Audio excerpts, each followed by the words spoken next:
वाहिगुरू जी का खालसा वाहिगुरू जी की फतेह। अस्सलाम वालेकुम आदाब अर्ज़ महा तुहाडी होस्ट नीलम कौर ते मैं TV84 ਦੇ ਸਾਰੇ ਦਰਸ਼ਕਾਂ ਤੇ ਸਰੋਤਿਆਂ ਨੂੰ ਜੀ ਆਇਆਂ ਕਹਿੰਦੀ ਹਾਂ। ਪ੍ਰੋਗਰਾਮ ਸੱਚੋ ਸੱਚ ਵਿੱਚ ਹੈ ਜਿਹੜੇ ਇਸ ਪ੍ਰੋਗਰਾਮ ਨਾਲ ਦੇਸ਼ਾਂ ਵਿਦੇਸ਼ਾਂ ਤੋਂ ਜੁੜ ਚੁੱਕੇ ਨੇ। ਖਾਲਸਾ ਅਫੇਅਰ ਸੈਂਟਰ ਦੇ ਸੰਚਾਲਕ ਡਾਕਟਰ ਅਮਰਜੀਤ ਸਿੰਘ ਰੋਜ਼ਾਨਾ ਦੀ ਤਰ੍ਹਾਂ ਸਟੂਡੀਓ 'ਚ ਮੇਰੇ ਨਾਲ ਸ਼ਾਮਿਲ ਨੇ। ਆਓ ਉਹਨਾਂ ਨਾਲ ਗੱਲਬਾਤ ਕਰਕੇ ਅੱਜ ਦੇ ਅਹਿਮ ਇਸ਼ੂਜ਼ ਉੱਪਰ ਉਹਨਾਂ ਤੋਂ ਉਹਨਾਂ ਦਾ ਤਬਸਰਾ ਜਾਣਦੇ ਹਾਂ। ਜੀ ਡਾਕਟਰ ਸਾਹਿਬ ਵਾਹਿਗੁਰੂ ਜੀ का खालसा वाहिगुरू जी की फतेह।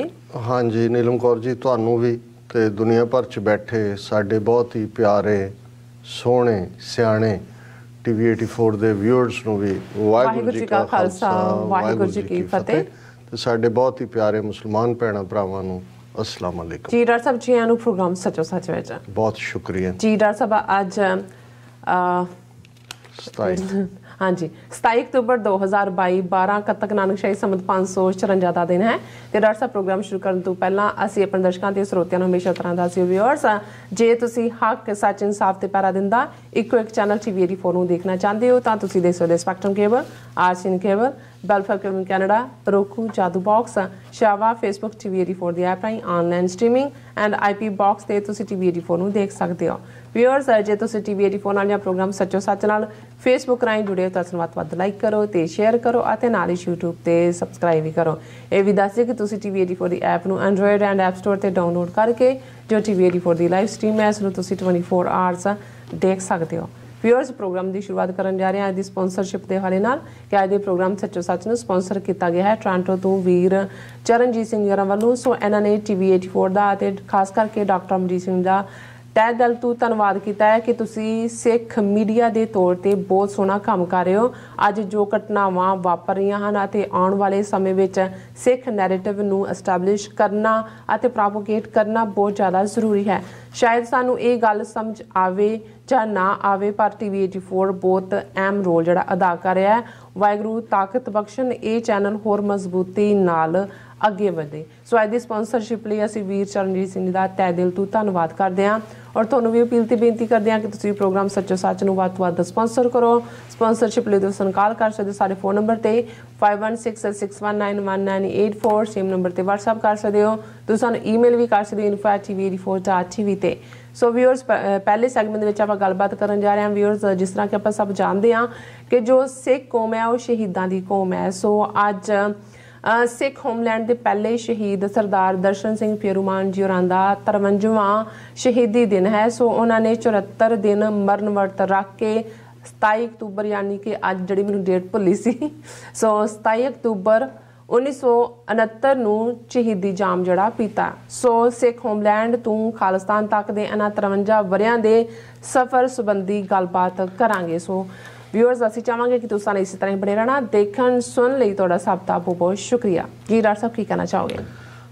देखो सब तो पहला तो अज के प्रोग्राम नूं स्पॉन्सर करन लई वीर चरणजीत सिंह टोरंटो निवासी उन्हां दा असीं शुक्रिया अदा करदे हां।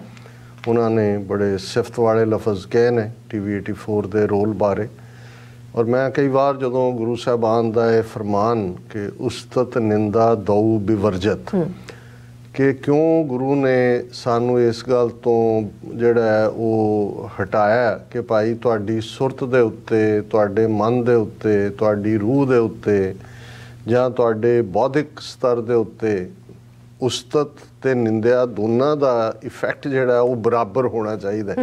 ज़ाहिर है कि जो दोनों बिवर्जत किए ने इसका मतलब है कि कदे उस्तत दे पलां च तुसीं आपे तो बाहर ना होवो तुहाडे अंदर उस किस्म की हौमै जां हंकार पैदा ना होए ते जदों कोई निंदिया करदा है और इस बारे भी मैं जिन्नी मैनूं समझ आई है गुरमत की रोशनी च किसी का क्रिएटिव क्रिटिसिज्म जिस नूं तुसीं देखदे हो किसी भी इशू के उत्ते वो निंदिया नहीं हुंदी। निंदिया वो है जिहड़ी वो गल कही जाए जिहड़ी किसी च नहीं है और तुहाडा मंतव ही जदों तुसीं कोई नैरेटिव सिरजन लगदे हो जिन्हों अंग्रेजी च सिलेंडर कहंदे ने कि तुसीं किसी इशू नूं जां किसी शख्सियत नूं जां किसी मुद्दे नूं नेगेट करना है और तुसीं उस किस्म का ही जिहड़ा है वो वडांगा धरना शुरू कर दिंदे हो। सो जदों वीर चरणजीत सिंह वर्गे तारीफ शब्द कहंदे ने चंगा लगदा है। ज़ाहिर है जे असीं संगत दे सहयोग दे नाल ही इस मुकाम तक पहुँचे हैं 10 साल तो TV84 का जारी रहना एक हैवी बजट प्रोजेक्ट का ਇਸ ਦੇ ਲਈ ਅਸੀਂ ਸਮੂਹ ਸੰਗਤ ਦੇ ਸ਼ੁਕਰਗੁਜ਼ਾਰ ਵੀ ਹਾਂ। ਔਰ ਅੱਜ ਇੱਕ ਲੰਬੀ ਗੁਫ਼ਤਗੂ ਲਗਭਗ 40 ਮਿੰਟ UK ਤੋਂ ਮਾਤਾ ਬਲਬੀਰ ਕੌਰ ਜੀ ਔਰ ਉਹਨਾਂ ਦੀ ਬੇਟੀ ਵਿਨੀ ਕੌਰ ਉਹਨਾਂ ਦੇ ਨਾਲ ਹੋਈ। ਉਹਨਾਂ ਨੇ ਸਾਡਾ ਪ੍ਰੋਗਰਾਮ TV 84 ਦਾ ਸਪਾਂਸਰ ਵੀ ਕੀਤਾ ਸੀ ਔਰ ਲਗਾਤਾਰਤਾ ਨਾਲ ਭੈਣ ਜੀ ਵਿਨੀ ਕੌਰ ਸਾਨੂੰ ਜਾਣਕਾਰੀ ਵੀ ਭੇਜਦੇ ਰਹਿੰਦੇ ਨੇ, ਜਿਹੜੀਆਂ ਵੀ ਯੂਸਫੁਲ ਸਟੋਰੀਜ਼ ਉਹਨਾਂ ਨੂੰ ਲੱਗਦੀਆਂ ਉਹਨਾਂ ਦੇ ਲਿੰਕ ਭੇਜਦੇ ਨੇ। ਔਰ ਇਹ ਗੁਫ਼ਤਗੂ ਇੰਨੀ ਕੁ ਵਾਰਮ ਸੀ ਜਾਂ ਉਹਨਾਂ ਨੇ ਤੁਹਾਡੀ ਵੀ ਤਾਰੀਫ ਕੀਤੀ ਕਿ ਤੁਸੀਂ ਲੰਬਾ ਵਕਤ ਜਿਹੜਾ ਹੈ ਇਸ ਝੰਡੇ ਨੂੰ ਚੁੱਕਿਆ ਹੋਇਆ। ਔਰ ਉਦੋਂ ਲੱਗਦਾ ਹੈ ਕਿ ਭਾਈ ਜਦੋਂ ਸਾਡੇ ਹਜ਼ਾਰਾਂ ਮੀਲ ਅਟਲਾਂਟਿਕ ਲੰਘ ਕੇ ਦੂਜੇ ਪਾਸੇ ਦੇ ਕਾਰਨਰ 'ਚ ਸਾਡੇ ਐਡਮਾਇਰਰ ਬੈਠੇ ਨੇ ਜਿਨ੍ਹਾਂ ਨੂੰ ਲੱਗਦਾ ਹੈ ਕਿ ਵੀ ਅਸੀਂ ਕੁਝ ਯੂਸਫੁਲ ਕਰ ਰਹੇ ਹਾਂ। ਬਹੁਤ ਹੀ ਉਹਨਾਂ ਨੇ ਜਿਹੜੇ ਨੇ ਉਹ ਲਫ਼ਜ਼ ਕਹੇ ਜਿਨ੍ਹਾਂ ਦੇ ਅਸੀਂ ਕਾਬਲ ਨਹੀਂ ਹਾਂ। ਔਰ ਐਸੇ ਮੌਕੇ ਹੁੰਦੇ ਨੇ ਜਦੋਂ ਮਨ ਦੇ ਵਿੱਚ ਇਹ ਚੱਲ ਰਿਹਾ ਹੁੰਦਾ ਹੈ ਕਿ ਹਮ ਰੁਲਤੇ ਫਿਰਤੇ ਕੋਈ ਬਾਤ ਨਾ ਪੁੱਛਤਾ, ਗੁਰ ਸਤਗੁਰ ਸੰਗ ਕੀਰੇ ਹਮ ਥਾਪੇ। ਜਿਹੜੀ ਵਡਿਆਈ ਹੈ ਉਹ ਗੁਰੂ ਦੀ ਹੈ। ਔਰ ਮੈਂ ਹਮੇਸ਼ਾ ਕਿ ਗੁਰਸਿੱਖਾਂ ਕੇ ਮਨ ਭਾਵਦੀ ਗੁਰ ਸਤਗੁਰ ਕੀ ਵਡਿਆਈ, ਅਸੀਂ ਹਮੇਸ਼ਾ ਸ਼ੁਕਰਗੁਜ਼ਾਰ ਹੁੰਦੇ ਹਾਂ। ਪਰ ਨਾਲ ਦੀ ਨਾਲ ਕਿਤੇ ਇਹ ਉਸਤਤ ਜਾਂ ਇਹ ਵਡਿਆਈ ਦਿਮਾਗ ਖਰਾਬ ਨਾ ਕਰ ਦੇ। ਨਾਲ ਦੀ ਨਾਲ ਇੱਕ ਦੋ ਵੀਰਾਂ ਨੇ ਸਾਨੂੰ ਇੱਕ ਵੀਡੀਓ ਲਿੰਕ ਵੀ ਭੇਜਿਆ ਜਿਹਦੇ 'ਚ ਕਿ 3-4 ਸਿੱਖ ਵਿਦਵਾਨ ਕੌਮਿਆਂ ਦੇ ਵਿੱਚ ਉਹ ਆਪਸ 'ਚ ਬਹਿ ਕੇ ਚਰਚਾ ਕਰ ਰਹੇ ਨੇ ਕਿ ਸਿੱਖ ਕੌਕਸ ਕਿੱਥੋਂ ਆਈ, ਕਿਹਨੇ ਬਣਾਈ, ਕਿਹਨੇ ਕੀ ਕੀਤਾ, ਕੌਣ ਕੀ ਹੈ। ਉਹਨਾਂ ਦੀ ਇੱਕ ਜਿਹੜਾ ਨੈਰੇਟਿਵ ਹੈ ਉਸ 'ਚੋਂ ਤੁਹਾਨੂੰ ਬਿਗਨਿੰਗ 'ਚੋਂ ਹੀ ਜਿਹੜਾ ਉਹ ਝਲਕ ਆਉਂਦੀ ਹੈ ਕਿ ਭਾਈ ਇਹਨਾਂ ਦਾ ਮੋਟਿਵ ਕੀ ਹੈ। ਔਰ ਬਹੁਤ ਵਾਰ ਮੈਂ ਸਮਝਦਾ ਕਿ ਵੀ ਇਹ ਇਸ ਕਿਸਮ ਦੀ ਸੋਚ ਵਾਲੇ, ਜਿਵੇਂ ਮੈਂ ਕਿਹਾ ਵੀ ਹੈਲਥੀ ਕ੍ਰਿਟਿਸਿਜ਼ਮ ਹਮੇਸ਼ਾ ਵੈਲਕਮ ਹੁੰਦਾ ਹੈ। ਸਿੱਖ ਕੌਕਸ ਬਾਰੇ ਆਲਰੇਡੀ ਬੜੀ ਕਲੀਅਰ ਲਾਈਨ ਜਿਹੜੇ ਉਹਨਾਂ ਦੇ ਨੇ ਇਸ ਝੰਡਾ ਬਰਦਾਰ ਉਹਨਾਂ ਨੇ ਦਿੱਤੀ ਹੋਈ ਹੈ। ਉਸ ਦੀਆਂ ਸਟੇਟਮੈਂਟਸ ਵੀ ਅਵੇਲੇਬਲ ਨੇ, ਜਾਣਕਾਰੀ ਵੀ ਅਵੇਲੇਬਲ ਹੈ। ਪਰ ਜੇ ਤੁਸੀਂ ਮਿੱਥਿਆ ਹੀ ਹੋਇਆ ਕਿ ਭਾਈ ਕਿਸੇ ਗੱਲ ਨੂੰ ਜਾਂ ਕਿਸੇ ਕੰਮ ਨੂੰ ਜਾਂ ਜਿਹੜੇ ਕੰਮ ਕਰਨ ਵਾਲੇ ਨੇ ਉਹਨਾਂ ਨੂੰ ਤੁਸੀਂ ਨਿੰਦਣਾ ਹੀ ਹੈ ਤਾਂ ਫਿਰ ਉਸ ਦਾ ਕੋਈ ਚਾਰਾ ਨਹੀਂ ਹੈ। ਔਰ ਇਹ ਈਵਨ ਜਦੋਂ ਅਸੀਂ ਦੁਨੀਆ ਦੇ ਵਿੱਚ ਰੱਬ ਦੇ ਨਿੰਦਕਾਂ ਦੀ ਗੱਲ ਵੀ ਕਰਦੇ ਹਾਂ, ਕਬੀਰ ਸਾਹਿਬ ਦਾ ਇੱਕ ਲਫ਼ਜ਼ ਹੈ ਕਿ ਭਾਈ ਆਪ ਨਾ ਦੇਹੇ ਚੁਰੂ ਭਰ ਪਾਣੀ ਤਹਿ ਨਿੰਦਹਿ ਜੈ ਗੰਗਾ ਆਨੀ। ਕਿ ਆਪ ਜਿਹੜੇ ਕਿਸੇ ਨੂੰ ਚੁੱਲੀ ਭਰ ਕੇ ਪਾਣੀ ਦੇਣ ਦੀ ਸਮਰੱਥਾ ਨਹੀਂ ਰੱਖਦੇ, ਉਹ ਵੀ ਅਸਮਾਨ ਵੱਲ ਮੂੰਹ ਕਰਕੇ ਜਿਹੜਾ ਹੈ ਉਹ ਰੱਬ ਨੇ ਕੀ ਕੀਤਾ ਜਾਂ ਰੱਬ ਨੇ ਕੀ ਕੀਤਾ, ਜਾਂ ਇਹ ਹਵਾਲਾ ਤਾਂ ਇਹੀ ਹੈ ਕਿ ਭਾਈ ਉਸ ਰੱਬ ਨੂੰ ਜਿਹੜਾ ਗੰਗਾ ਲੈ ਕੇ ਆਇਆ ਉਸ ਨੂੰ ਨਿੰਦਦੇ ਨੇ। ਸੋ ਅਸੀਂ ਇਹ ਸਮਝਦੇ ਹਾਂ ਵੀ ਇਹ ਸ਼ਾਇਦ ਦੋਨੋਂ ਨਾਲ ਹੀ ਰਹਿੰਦੇ ਨੇ, ਤੁਹਾਡੀ ਸੁਰਤ ਨੂੰ ਵੀ ਬਰਾਬਰ ਰੱਖਦੇ ਨੇ। ਪਰ ਕਈ ਵਾਰ ਇਸ ਗੱਲ ਦਾ ਅਫਸੋਸ ਵੀ ਹੁੰਦਾ ਹੈ ਕਿਉਂਕਿ ਇਹ ਹੁੰਦਾ ਹੈ ਵੀ ਜਦੋਂ ਇਸ ਕਿਸਮ ਦੀ ਨੈਗੇਟਿਵਿਟੀ ਵਾਲੇ ਗੱਲਾਂ ਕਰਦੇ ਨੇ, ਫਿਰ ਜਿਹੜੇ ਪੋਜ਼ਿਟਿਵ ਸੋਚਣ ਵਾਲੇ ਨੇ ਜਾਂ ਜਿਨ੍ਹਾਂ ਨੂੰ ਲੱਗਦਾ ਹੈ ਕਿ ਇਹ ਗਲਤ ਕਰ ਰਹੇ ਨੇ ਔਰ ਇਹਨਾਂ ਦਾ ਜਵਾਬ ਦੇਣਾ ਚਾਹੀਦਾ, ਉਹਨਾਂ ਦੀਆਂ ਲਿਖਤਾਂ ਸ਼ੁਰੂ ਹੋ ਜਾਂਦੀਆਂ ਨੇ ਜਾਂ ਉਹਨਾਂ ਦੇ ਜਿਹੜੇ ਨੇ ਉਹ ਕਾਮੈਂਟ ਹੁੰਦੇ ਨੇ। ਜਿਵੇਂ ਵੀਰ ਸੁਖਜਿੰਦਰ ਸਿੰਘ ਬਾਜਵਾ ਜਿਨ੍ਹਾਂ ਨੇ ਕੱਲ੍ਹ ਉਹ ਦੇਖੀ ਹੋਏਗੀ ਵੀਡੀਓ, ਅਪਸੈਟ ਸੀ, ਉਹਨਾਂ ਨੇ ਵੀ ਲਿਖਿਆ ਕਿ ਭਾਈ ਇਹਨਾਂ ਨੂੰ ਹੁਣ ਕੀ ਹੋਰ ਕੋਈ ਸੁਝਦਾ ਨਹੀਂ ਹੈ। ਪਰ ਅਸੀਂ ਹਮੇਸ਼ਾ ਹੀ, ਮੈਂ ਪਹਿਲੇ ਦਿਨ ਤੋਂ ਇਹ ਅਪਰੋਚ, ਨਾ ਇਹ ਪਹਿਲੇ ਨੇ ਇਸ ਕਿਸਮ ਦੇ, ਬਿਲਕੁਲ ਨਾ ਅਖੀਰਲੇ ਹੋਣੇ ਨੇ। ਔਰ ਇਹ ਅਪਰੋਚ ਆਲਮੋਸਟ ਪਬਲਿਕ ਲਾਈਫ, ਪੰਥਕ ਲਾਈਫ 'ਚ ਜਦੋਂ 1991 'ਚ, ਬੇਸ਼ੱਕ ਇਹ ਜ਼ਿੰਦਗੀ ਤਾਂ ਪੰਥ ਨੂੰ ਸਮਰਪਿਤ ਬਹੁਤ ਪਹਿਲਾਂ ਦੀ ਰਹੀ ਹੈ, ਬਚਪਨ ਤੋਂ ਹੀ ਇਸ ਪਾਸੇ ਰੁਝਾਨ ਸੀ ਔਰ ਜਦੋਂ ਮੌਕਾ ਬਣਿਆ ਸੀ ਇਸ ਪਾਸੇ ਗੁਰੂ ਨੇ ਲਾਇਆ।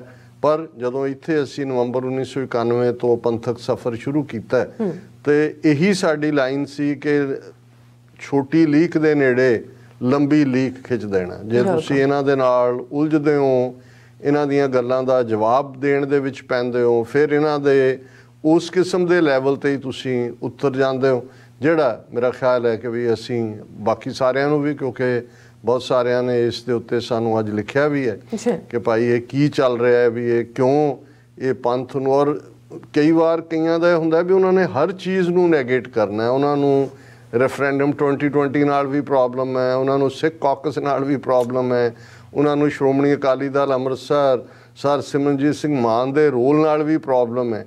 ਪਰ ਜੇ ਤੁਸੀਂ ਉਹਨਾਂ ਦਾ ਆਪਣਾ, ਉਹਨਾਂ ਦੇ ਦਾਇਰਾਕਾਰ 'ਚ ਸਾਲੇ ਦੁਆਲੇ 'ਚ ਜਾ ਕੇ ਦੇਖੋ ਤੇ ਜਿਸ ਕਿਸਮ ਦੀਆਂ ਕਹਾਣੀਆਂ ਜਿਹੜੀਆਂ ਉਹਨਾਂ ਬਾਰੇ ਨੇ, ਜੇ ਤੁਸੀਂ ਉਸ ਲਾਈਨ 'ਤੇ ਹੀ ਤੁਰਨਾ ਹੋਏ ਫਿਰ ਫਰਕ ਨਹੀਂ ਹੋਏਗਾ ਕਿ ਭਾਈ ਤੁਸੀਂ ਕਿਸ ਲੈਵਲ ਤੇ ਜਾ ਕੇ ਕਿਸ ਕਿਸਮ ਦੀ ਗੱਲ ਕਰ ਰਹੇ ਹੋ। ਪਰ ਮੈਂ ਜਿਵੇਂ ਕਿਹਾ ਕਿ ਵੀ ਵੀਰ ਚਰਨਜੀਤ ਸਿੰਘ ਉਹਨਾਂ ਨੇ ਤਾਰੀਫ ਕੀਤੀ ਤੇ ਮੈਨੂੰ ਉਸ ਇਹ ਵੀ ਖਿਆਲ ਆਇਆ ਕਿ ਭਾਈ ਇਹ ਨਾਲ ਹੀ ਰਹਿੰਦੇ ਨੇ ਔਰ ਇਹ ਵੀ ਗੁਰੂ ਦੇ ਹੁਕਮ ਦੀ ਖੇਡ ਹੈ। ਅੱਜ ਦੇ ਦਿਨ ਦੀ ਗੱਲ ਕਰਦੇ ਆ, ਤੁਸੀਂ ਬਿਲਕੁਲ ਠੀਕ ਕਿਹਾ ਵੀ ਸਿੱਖ ਕੌਮ ਸ਼ਹੀਦਾਂ ਦੀ ਕੌਮ ਹੈ। ਪਰ ਬਹੁਤ ਵਾਰ ਜਦੋਂ ਅਸੀਂ ਜਿੰਨੀ ਕੁ ਸਾਡੀ ਲਿਵਿੰਗ ਮੈਮਰੀ ਚੋਂ ਅਸੀਂ ਰੀਕਲੈਕਟ ਕਰ ਸਕਦੇ ਹਾਂ ਸਾਡੇ ਸ਼ਹੀਦਾਂ ਦਾ ਇਤਿਹਾਸ ਦਾ, ਅਸੀਂ 2 ਵੇਲੇ ਅਰਦਾਸ ਦੇ ਵਿੱਚ ਯਾਦ ਕਰਦੇ ਹਾਂ। ਜਿਹੜੇ ਗੁਰੂ ਸਾਹਿਬਾਨ ਨੂੰ ਯਾਦ ਕਰਨ ਤੋਂ ਬਾਅਦ, ਗੁਰੂ ਗ੍ਰੰਥ ਸਾਹਿਬ ਨੂੰ ਯਾਦ ਕਰਨ ਤੋਂ ਬਾਅਦ ਅਸੀਂ 5 ਪਿਆਰੇ, 4 ਸਾਹਿਬਜ਼ਾਦੇ ਔਰ ਫਿਰ ਸ਼ਹੀਦ ਸਿੰਘਾਂ ਸਿੰਘਣੀਆਂ ਦੇ ਉੱਤੇ ਪੂਰਾ ਧਰਮਹੇਤ ਸੀਸ ਦਿੱਤੇ, ਬੰਦ ਕਟਾਏ, ਖੋਪਰੀ ਉੱਤੇ ਕਿਸੇ ਦਾ ਨਾਂ ਨਹੀਂ ਹੈ ਕਿਉਂਕਿ ਇਹ ਜ਼ਾਹਰ ਹੈ ਕਿ ਆਪਣੇ ਸਿਦਕ ਲਈ, ਸਿੱਖੀ ਲਈ, ਰਾਜ ਲਈ ਸ਼ਹੀਦੀਆਂ ਹੋਈਆਂ, ਹੋ ਰਹੀਆਂ ਨੇ, ਹੁੰਦੀਆਂ ਰਹਿਣਗੀਆਂ। ਸੋ ਜਿਹੜੇ ਉਸ ਦੌਰ ਦੇ ਸਿੱਖ ਸ਼ਹੀਦ ਸਿੰਘ ਸਿੰਘਣੀਆਂ ਸੀ ਉਹਨਾਂ ਨੂੰ ਵੀ ਯਾਦ ਕੀਤਾ, ਜਿਹੜੇ ਕੱਲ ਹੋਣੇ ਨੇ ਉਹ ਵੀ ਨੇ। ਇਹ 18ਵੀਂ ਸਦੀ ਤੋਂ ਅਸੀਂ ਇਸ ਦੀ ਸ਼ੁਰੂਆਤ ਕਰਦੇ ਹਾਂ ਔਰ ਜਦੋਂ ਅਸੀਂ ਪਹਿਲੇ ਸਿੱਖ ਸ਼ਹੀਦ ਗੁਰੂ ਅਰਜਨ ਸਾਹਿਬ ਨੂੰ ਯਾਦ ਕਰਦੇ ਹਾਂ 1606 ਦੇ ਵਿੱਚ ਸ਼ਹਾਦਤ ਹੁੰਦੀ ਹੈ ਤੇ 17ਵੀਂ ਸਦੀ ਹੈ। ਫਿਰ ਜਿਹੜੀ ਉਹੀ 1675 ਦੇ ਵਿੱਚ ਗੁਰੂ ਤੇਗ ਬਹਾਦਰ ਸਾਹਿਬ ਦੀ ਸ਼ਹਾਦਤ ਹੈ, ਉਹ ਵੀ 17ਵੀਂ ਸਦੀ ਹੈ। ਔਰ ਜਦੋਂ ਤੱਕ ਅਸੀਂ 1799 ਤੋਂ ਬਾਅਦ ਜਿਹੜਾ ਅੱਗੇ ਅਸੀਂ ਆ ਜਾਂਦੇ 16ਵੀਂ, 17ਵੀਂ, 18ਵੀਂ ਤੇ ਫਿਰ ਨਾਲ ਦੀ ਨਾਲ 20ਵੀਂ ਸਦੀ ਤੱਕ ਪਹੁੰਚਦੇ ਹਾਂ ਅਸੀਂ।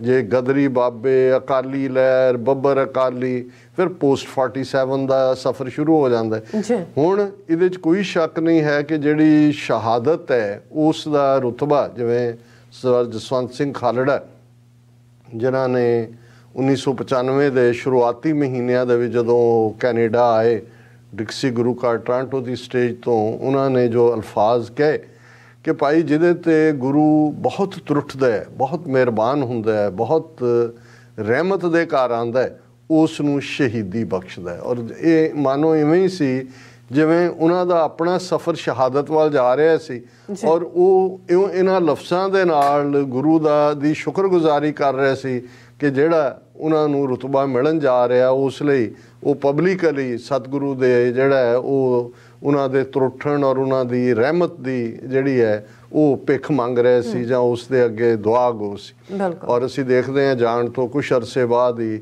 ਉਹਨਾਂ ਨੂੰ 6 ਸਤੰਬਰ 1995 ਨੂੰ ਘਰ ਦੇ ਬਾਹਰੋਂ ਚੁੱਕਿਆ ਜਾਂਦਾ ਹੈ ਔਰ ਫਿਰ ਉਹ ਵੀ ਜਿਹੜੇ 25,000 ਉਹ ਸਿੱਖ ਨੌਜਵਾਨ ਜਿਨ੍ਹਾਂ ਨੂੰ ਅਣਪਛਾਤੀਆਂ ਲਾਸ਼ਾਂ ਕਹਿ ਕੇ ਸਾੜਿਆ ਗਿਆ ਸੀ, ਜਿਨ੍ਹਾਂ ਨੂੰ ਸਰ ਜਸਵੰਤ ਸਿੰਘ ਖਾਲੜਾ ਨੇ ਅਣਪਛਾਤੀਆਂ ਤੋਂ ਪਛਾਤੀਆਂ ਬਣਾਇਆ, ਉਹਨਾਂ ਅਣਪਛਾਤੀਆਂ ਦੇ ਵਿੱਚ ਸਰ ਖਾਲੜਾ ਵੀ ਸ਼ਾਮਲ ਹੋ ਗਏ।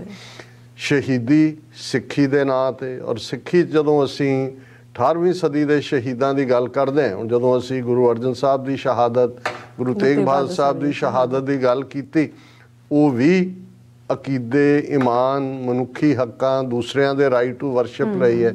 ਪਰ 1699 ਈਸਵੀ 'ਚ ਖਾਲਸਾ ਪੰਥ ਦੀ ਸਾਜਨਾ ਤੋਂ ਬਾਅਦ ਜਿਹੜਾ ਸਾਡਾ ਸਫ਼ਰ ਹੈ ਉਹ ਖਾਲਸਾ ਰਾਜ ਹਮ ਰਾਖਤ ਪਾਤਸ਼ਾਹੀ ਦਾਵਾ, ਰਾਜ ਕਰੇਗਾ ਖਾਲਸਾ, ਖਾਲਸਾ ਜੀ ਕੇ ਬੋਲ ਬਾਲੇ। ਔਰ ਇਹ ਇਸ ਰਸਤੇ ਦੀਆਂ ਸ਼ਹਾਦਤਾਂ ਨੇ ਔਰ ਇਹੀ ਹੈ ਜਦੋਂ ਬਾਬਾ ਬੋਤਾ ਸਿੰਘ, ਬਾਬਾ ਗਰਜਾ ਸਿੰਘ ਉਹ ਸ਼ਹੀਦੀ ਜਾਮ ਪੀਂਦੇ ਨੇ, ਜਾਂ ਅਸੀਂ ਸ਼ਹੀਦ ਬਾਬਾ ਗੁਰਬਖਸ਼ ਸਿੰਘ ਜਿਹੜੇ 30 ਸਿੰਘਾਂ ਦੇ ਨਾਲ ਅਕਾਲ ਤਖਤ ਦੀ ਜਿਹੜਾ ਉਹ ਰੱਖਿਆ ਦੇ ਲਈ ਡਟਦੇ ਨੇ ਜਦੋਂ ਅਬਦਾਲੀ ਦੀਆਂ ਫੌਜਾਂ ਹਮਲਾਵਰ ਹੁੰਦੀਆਂ ਨੇ, ਤੇ ਉਹ ਆਪਣੇ ਉਹਨਾਂ 30 ਸਾਥੀ ਸਿੰਘਾਂ ਦੇ ਨਾਲ ਇਹੀ ਅਰਦਾਸਾਂ ਸੋਧਦੇ ਨੇ ਅਕਾਲ ਤਖਤ ਦੇ ਅੱਗੇ ਕਿ ਭਾਈ ਬਾਕੀ ਖਾਲਸਾ ਜਿਹੜਾ ਉਹ ਉਹਨਾਂ ਤੋਂ ਆਗਿਆ ਮੰਗਦੇ ਨੇ ਵੀ ਸਾਨੂੰ ਡਿਫੈਂਡ ਕਰਨ ਲਈ, ਸ਼ਹਾਦਤ ਦੇ ਲਈ ਸਾਨੂੰ ਆਗਿਆ ਦਿਓ। ਤੇ ਉਹਨਾਂ ਦਾ ਇਹੀ ਸੀ ਕਿ ਭਾਈ ਅਸੀਂ ਜਿਹੜਾ ਆਪਣਾ ਸਿਰ ਦੇ ਕੇ ਕਿ ਅਸੀਂ ਜਿਹੜਾ ਉਹ ਸਿਰ ਦੇ ਕੇ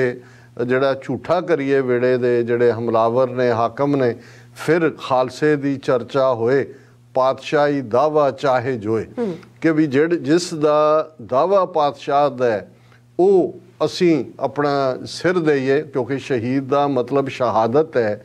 ਔਰ ਜਿਹੜਾ ਇਹ ਕਨਸੈਪਟ ਅਰਬੀ ਚੋਂ ਜਾਂ ਇਸਲਾਮਿਕ ਹਿਸਟਰੀ ਚੋਂ ਆਇਆ ਉਹ ਗਵਾਹੀ ਹੈ ਕਿ ਜਦੋਂ ਰੱਬ ਦੀ ਦਰਗਾਹ ਦੇ ਵਿੱਚ ਇਹ ਸ਼ਹੀਦ ਰੂਹ ਬੈਠਦੀ ਹੈ ਤੇ ਇਹ ਐਵੀਡੈਂਸ ਹੁੰਦੀ ਹੈ ਕਿ ਧਰਤੀ ਦੇ ਜਿਸ ਖਿੱਤੇ 'ਚੋਂ ਰੂਹ ਆਈ ਹੈ ਉਹ ਇੰਨਾ ਕੁ ਪ੍ਰਸ਼ਟਿਆ ਨਿਜ਼ਾਮ ਹੈ। ਔਰ ਇਹੀ ਉਹਨਾਂ ਦੀ ਅਰਦਾਸ ਸੀ ਕਿ ਤੁਰਕਨ ਸਿਰ ਦੇ ਝੂਠਾ ਕਰਾਏ ਫਿਰ ਖਾਲਸੇ ਦੀ ਚਰਚਾ ਹੋਏ, ਪਾਤਸ਼ਾਹੀ ਦਾਵਾ ਚਾਹੇ ਜੋਏ, ਕਿ ਅਸੀਂ ਆਪਣਾ ਸਿਰ ਦਿਆਂਗੇ ਅਕਾਲ ਪੁਰਖ ਦੀ ਦਰਗਾਹ 'ਚ ਅਸੀਂ ਸ਼ਹਾਦਤ, ਔਰ ਉਸ ਦੇ ਨਾਲ ਜਿਹੜਾ ਪੰਥ ਦਾ ਪਾਤਸ਼ਾਹੀ ਦਾਵਾ ਜਿਸ ਦੇ ਲਈ ਪੰਥ ਜੂਝ ਰਿਹਾ ਹੈ ਉਸ ਦੀ ਪ੍ਰਾਪਤੀ ਵੱਲ ਕਦਮ ਵਧਣਗੇ। ਔਰ ਅਸੀਂ ਇਹ ਦੇਖਿਆ ਕਿ ਹਰ ਸ਼ਹਾਦਤ ਤੋਂ ਬਾਅਦ ਭਾਈ ਸਾਹਿਬ ਭਾਈ ਮਨੀ ਸਿੰਘ ਦੀ ਸ਼ਹਾਦਤ ਹੁੰਦੀ ਹੈ, ਬੰਦ ਕੱਟ ਕੇ ਸ਼ਹੀਦ ਕੀਤਾ ਜਾਂਦਾ, ਉਹਨਾਂ ਨੂੰ ਬਜ਼ੁਰਗ ਉਮਰ 90 ਸਾਲ ਦੇ ਨੇੜੇ। ਔਰ ਉਸ ਤੋਂ ਬਾਅਦ ਇੰਨਾ ਕੁ ਪੰਥ ਦੇ ਵਿੱਚ ਰੋਹ ਆਉਂਦਾ ਹੈ ਕਿ ਕੁਝ ਦਿਨਾਂ ਦੇ ਵਿੱਚ ਡੱਬੀ ਬਾਜ਼ਾਰ ਲਾਹੌਰ 'ਚ ਪਹਿਲੀ ਵਾਰ ਜਿਹੜਾ ਲਾਹੌਰ ਦੇ ਵਿੱਚ ਖਾਲਸਾ ਦਲ ਸ਼ਾਮਲ ਜਿਹੜਾ ਉਸ ਦੇ ਵਿੱਚ ਵੜਦੇ ਨੇ। ਔਰ ਬੇਸ਼ੱਕ ਇੱਕ ਲੰਬੀ ਸਟਰਗਲ ਰਹੀ ਹੈ ਜਦੋਂ ਤੱਕ 1762 'ਚ ਪ੍ਰੋਪਰ ਜਿਹੜਾ ਉਹ ਲਾਹੌਰ ਫਤਿਹ ਦੀ ਗੱਲ ਹੁੰਦੀ ਹੈ। ਸੋ ਇਸ ਸਾਰੇ ਦੌਰ 'ਚ ਜੇ ਅਸੀਂ 1947 ਦੇ ਪੀਰੀਅਡ 'ਚ ਦੇਖੀਏ, ਉਸ ਤੋਂ ਬਾਅਦ ਇਹਨਾਂ 75 ਵਰਿਆਂ ਦਾ ਸਫ਼ਰ, ਹੁਣ ਜਦੋਂ ਤੁਸੀਂ ਕਿਹਾ ਕਿ ਵੀ ਅੱਜ ਦਾ ਉਹ ਦਿਨ ਹੈ 27 ਅਕਤੂਬਰ 1969, 53 ਸਾਲ ਪਹਿਲਾਂ, ਜਦੋਂ ਕਿ 85 ਸਾਲ ਦੀ ਉਮਰ ਦੇ ਸਰਦਾਰ ਦਰਸ਼ਨ ਸਿੰਘ ਫੇਰੂਮਾਨ ਉਹਨਾਂ ਦੇ ਨਾਂ ਨਾਲ ਸ਼ਹੀਦ ਲਫ਼ਜ਼ ਲੱਗਦਾ ਹੈ, ਕਿਉਂਕਿ ਲਗਭਗ 74 ਦਿਨ ਆਪਣਾ ਇੱਕ ਜੁਜ਼ ਜਿਹਨੂੰ ਕਹਿੰਦੇ ਨੇ ਕਿ ਪੂਰੀਆ ਗੁਰੂ ਦੇ ਹਵਾਲੇ ਕਰਕੇ ਭੁੱਖ ਹੜਤਾਲ। ਔਰ ਇਹ ਸੌਖਾ ਨਹੀਂ ਹੁੰਦਾ, ਕਈ ਵਾਰ ਤਲਵਾਰ ਦੇ ਸਾਹਮਣੇ ਸਿਰ ਦੇ ਦੇਣਾ ਜਾਂ ਬੰਦੂਕ ਦੀ ਗੋਲੀ ਨਾਲ ਮਰ ਜਾਣਾ ਜਾਂ ਕੋਈ ਹੋਰ ਤਰੀਕੇ ਦੇ ਨਾਲ। ਪਰ ਅਸੀਂ ਜੇ ਆਪਣੇ ਆਪ ਨੂੰ ਉਹਨਾਂ ਪੈਰਾਂ ਦੇ ਵਿੱਚ ਰੱਖ ਕੇ ਦੇਖੀਏ ਕਿ ਜੇ ਇੱਕ ਵੇਲੇ ਦਾ ਅੰਨ ਨਾ ਮਿਲੇ ਤਾਂ ਹਾਲ ਹੋਣਾ ਕੀ ਸ਼ੁਰੂ ਹੋ ਜਾਂਦਾ ਹੈ। ਤੇ ਉਮਰ ਦੇਖੋ 85 ਸਾਲ ਔਰ 74 ਦਿਨ, ਔਰ ਅਖੀਰਲੇ ਦਿਨਾਂ 'ਚ 2-3 ਹਫ਼ਤੇ ਤੱਕ ਪਹੁੰਚਦਿਆਂ ਉਹਨਾਂ ਨੇ ਪਾਣੀ ਵੀ ਛੱਡ ਦਿੱਤਾ ਸੀ। ਔਰ ਇਹ ਸ਼ਖਸ ਕੌਣ ਸਨ? ਇਹਨਾਂ ਦੀ ਸ਼ਹਾਦਤ, ਜਿਨ੍ਹਾਂ ਨੂੰ ਸਿੱਖ ਹੋਮਲੈਂਡ ਦੇ ਪਹਿਲੇ ਸ਼ਹੀਦ ਦਾ ਜਿਹੜਾ ਰੁਤਬਾ ਹੈ ਉਹ ਸਰਦਾਰ ਕਪੂਰ ਸਿੰਘ, ਜਿਹੜੇ 1969 ਦੇ ਵਿੱਚ ਅਸੈਂਬਲੀ ਦੇ ਮੈਂਬਰ ਸਨ, ਪੰਜਾਬ ਅਸੈਂਬਲੀ ਦੇ। ਜਸਟਿਸ ਗੁਰਨਾਮ ਸਿੰਘ ਦੀ ਅਕਾਲੀ ਹਕੂਮਤ ਸੀ, ਕਿਉਂਕਿ ਇਹੀ ਸਰਦਾਰ ਕਪੂਰ ਸਿੰਘ 1962 ਤੋਂ 1969 ਤੱਕ ਮੈਂਬਰ ਪਾਰਲੀਮੈਂਟ ਸਨ ਦਿੱਲੀ ਦੇ ਵਿੱਚ। ਫਿਰ ਦੋਨਾਂ ਅਕਾਲੀ ਦਲਾਂ ਦਾ, ਮਾਸਟਰ ਅਕਾਲੀ ਦਲ ਔਰ ਸੰਤ ਅਕਾਲੀ ਦਲ ਦਾ ਰਲੇਵਾਂ ਹੋਇਆ। ਉਸ ਦੇ ਤਹਿਤ ਜਦੋਂ ਚੋਣਾਂ ਹੋਈਆਂ ਤੇ ਉਹਦੇ 'ਚ ਸਰਦਾਰ ਕਪੂਰ ਸਿੰਘ ਸਮਰਾਲੇ ਤੋਂ MLA ਬਣੇ ਸੀ। ਔਰ ਉਹਨਾਂ ਨੇ ਅੱਜ ਦੇ ਦਿਨ, ਜਦੋਂ ਕਿ ਉਹਨਾਂ ਦੀ ਸ਼ਹਾਦਤ ਸਰਦਾਰ ਦਰਸ਼ਨ ਸਿੰਘ ਫੇਰੂਮਾਨ ਦੀ ਉਹ ਲਗਭਗ ਦੁਪਹਿਰੇ 3 ਵਜੇ ਦੇ ਕਰੀਬ ਹੁੰਦੀ ਹੈ, ਔਰ ਅਸੈਂਬਲੀ ਸੈਸ਼ਨ ਚੰਡੀਗੜ੍ਹ ਦੇ ਵਿੱਚ ਚੱਲ ਰਿਹਾ ਸੀ। ਉਹਨਾਂ ਨੇ ਜਿਹੜਾ ਨੋਟਿਸ ਹੁੰਦਾ ਉਹਨੂੰ ਕਾਰਵਾਈ ਰੋਕਣ ਦਾ, ਕਿਉਂਕਿ ਸਰਕਾਰ ਵੱਲੋਂ ਕੋਈ ਜਾਣਕਾਰੀ ਨਹੀਂ ਸੀ ਦਿੱਤੀ ਜਾ ਰਹੀ। ਜ਼ਾਹਰ ਹੈ ਗੁਰੂ ਤੇਗ ਬਹਾਦਰ ਹਸਪੀਟਲ ਅੰਮ੍ਰਿਤਸਰ ਦੇ ਵਿੱਚ ਬੜੀ ਗੰਭੀਰ ਹਾਲਤ ਦੇ ਵਿੱਚ ਸਰ ਫੇਰੂਮਾਨ ਸਨ। ਔਰ ਉਦੋਂ 4-4:30 ਵਜੇ ਦੇ ਕਰੀਬ ਫਿਰ ਪੰਜਾਬ ਹਕੂਮਤ ਨੇ ਮੰਨਿਆ ਕਿ ਉਹਨਾਂ ਦੀ ਸ਼ਹਾਦਤ ਹੋਈ, ਔਰ ਉਹਨਾਂ ਨੇ ਖਲੋ ਕੇ ਜਿਹੜੀ ਟ੍ਰਿਬਿਊਟ ਦਿੱਤੀ ਸਰ ਕਪੂਰ ਸਿੰਘ ਹੋਰਾਂ ਨੇ ਸਰ ਦਰਸ਼ਨ ਸਿੰਘ ਫੇਰੂਮਾਨ ਨੂੰ। ਉਹਦੇ 'ਚ ਉਹਨਾਂ ਨੂੰ ਸਿੱਖ ਹੋਮਲੈਂਡ ਦੇ ਪਹਿਲੇ ਸ਼ਹੀਦ ਕਿਹਾ, ਔਰ ਜਿਨ੍ਹਾਂ ਨੇ ਇਹ ਸਾਚੀ ਸਾਖੀ ਕਿਤਾਬ ਉਹਨਾਂ ਦੀ ਪੜ੍ਹੀ ਹੈ, ਉਸ ਦੇ ਅੰਤਕਾ ਦੇ ਵਿੱਚ ਜਿਹੜਾ ਐਨੈਕਸਚਰ ਹੁੰਦਾ ਹੈ ਉਹਨਾਂ ਦੀ ਸਪੀਚ ਵੀ ਹੈ ਜਿਹੜੀ ਉਹਨਾਂ ਨੇ ਇਸ ਮੌਕੇ ਦਿੱਤੀ। ਔਰ ਜਿਹੜੀ ਸਰਦਾਰ ਦਰਸ਼ਨ ਸਿੰਘ ਫੇਰੂਮਾਨ ਨੇ ਆਪਣੀ ਲਾਸਟ ਵਿਲ, ਜਿਹਦੀ ਗਵਾਹੀ ਵੀ ਸਰਦਾਰ ਕਪੂਰ ਸਿੰਘ ਨੇ ਪਾਈ ਹੋਈ ਹੈ, ਜਿਹੜੀ ਲਾਸਟ ਵਿਲ ਉਹਨਾਂ ਨੇ ਲਿਖੀ, ਉਹ ਵੀ ਇਸ ਅੰਤਕਾ ਦਾ ਹਿੱਸਾ ਹੈ। ਕਿਉਂਕਿ ਇਹ ਹਿਸਟਰੀ ਹੈ। ਜਦੋਂ ਅਸੀਂ ਕੋਈ ਵੀ ਗੱਲ ਕਰਦੇ ਹਾਂ, ਮੈਂ ਸੁਣੀ ਸੁਣਾਈ ਨਹੀਂ ਹੁੰਦੀ, ਮੇਰਾ ਹਮੇਸ਼ਾ ਯਤਨ ਹੁੰਦਾ ਹੈ ਕਈ ਵਾਰ ਇੱਕ ਤੋਂ ਜ਼ਿਆਦਾ ਸੋਰਸਿਸ ਤੋਂ ਕਨਫਰਮ ਕਰਨ ਦਾ, ਤਾਂ ਕਿ ਕੋਈ ਇਤਿਹਾਸਕ ਗਰਾਊਂਡ ਤੇ ਗਲਤ ਸਾਬਤ ਨਾ ਕਰੇ। ਸੋ ਉਹਦੇ 'ਚ ਸਰਦਾਰ ਦਰਸ਼ਨ ਸਿੰਘ ਫੇਰੂਮਾਨ ਉਹਨਾਂ ਨੇ ਆਪਣੀ ਲਾਸਟ ਵਿਲ ਔਰ ਅਖੀਰ 'ਚ ਵੀ ਜਿਹੜੇ ਉਹਨਾਂ ਦੇ ਨਾਅਰੇ ਸੀ, ਸੰਪੂਰਨ ਪੰਜਾਬ ਜ਼ਿੰਦਾਬਾਦ, ਸਿੱਖ ਹੋਮਲੈਂਡ ਅਮਰ ਰਹੇ, ਵਾਹਿਗੁਰੂ ਜੀ ਕਾ ਖਾਲਸਾ ਵਾਹਿਗੁਰੂ ਜੀ ਕੀ ਫਤਿਹ, ਪਰ ਮੈਂ ਜ਼ਿਕਰ ਕਰਾਂਗਾ ਉਹਨਾਂ ਦੀ ਵਿਲ ਦਾ ਵੀ। ਪਰ ਉਸ ਤੋਂ ਪਹਿਲਾਂ ਮੈਂ ਥੋੜ੍ਹਾ ਜਿਹਾ ਇੱਕ ਪੰਛੀ ਝਾਤ ਉਹਨਾਂ ਦੇ ਜੀਵਨ ਵੱਲ ਵੀ, ਔਰ ਉਹਨਾਂ ਨੇ ਇਸ ਰਸਤੇ ਨੂੰ ਕਿਉਂ ਚੁਣਿਆ ਜਾਂ ਕਿੰਨੀ ਵੱਡੀ ਕੁਰਬਾਨੀ ਉਹਨਾਂ ਦੀ। ਮੈਂ ਖੁਸ਼ਕਿਸਮਤ ਹਾਂ ਕਿ ਮੈਨੂੰ ਉਹਨਾਂ ਦੇ ਪਿੰਡ ਫੇਰੂਮਾਨ ਜਾਣ ਦਾ ਵੀ ਮੌਕਾ ਮਿਲਿਆ ਆਪਣੇ ਕਾਲਜ ਡੇਜ਼ ਦੇ ਦੌਰਾਨ, ਔਰ ਉਸ ਇਲਾਕੇ ਤੋਂ ਮੈਂ ਚੰਗੀ ਤਰ੍ਹਾਂ ਵਾਕਫ ਵੀ ਹਾਂ, ਔਰ ਉਸ ਸਪਿਰਿਟ ਤੋਂ ਵੀ। ਔਰ ਅੱਜ ਵੀ ਜਦੋਂ ਅਸੀਂ ਉਸ ਧਰਤੀ ਤੋਂ, ਮਾਝੇ ਦੀ ਧਰਤੀ ਤੋਂ ਆਵਾਜ਼ ਨਿਕਲ ਰਹੀ ਹੈ, ਔਰ किस किस्म का जिहड़ा अज फिर हुकूमत नूं सीधा सीधा चैलेंज है। तो मैं समझदा भी बहुत वार ये हुकूमतां समझदियां हुंदियां ने कि आवाज़ किसी नूं मार के मुका के, जिवें 18वीं सदी के घल्लूकारे सी, इन्हां ने 20वीं सदी च 3 घल्लूकारे वरता लए ने, अजे भी इन्हां दा दमन चक्कर चल रहा है। पर ये बिल्कुल जदों असीं ईवन जदों गुरु अर्जन साहब की शहादत की गल करदे जिहड़ी उन्होंने तुरकां दा जिहड़ा अपना कबीले का रूल सी जिन्हों यासा कहते सी कि, और यासा का कानसैप्ट ये सी कि ऐसे तरीके दे नाल मौत दिओ जिहदे नाल खून थल्ले ना डुले, क्योंकि उन्हों का अपना भी, क्योंकि इस्लाम च तो बाद च आए, यासा दे थल्ले उन्हों का सी शरीयत तो वखरा लॉ, उन्हों का ट्राइबल लॉ है, और उन्हों का ये सी कि भी जे शहीद का खून किते थल्ले डुलदा है तो उस चों कई शहीद पैदा होंदे ने। इसलिए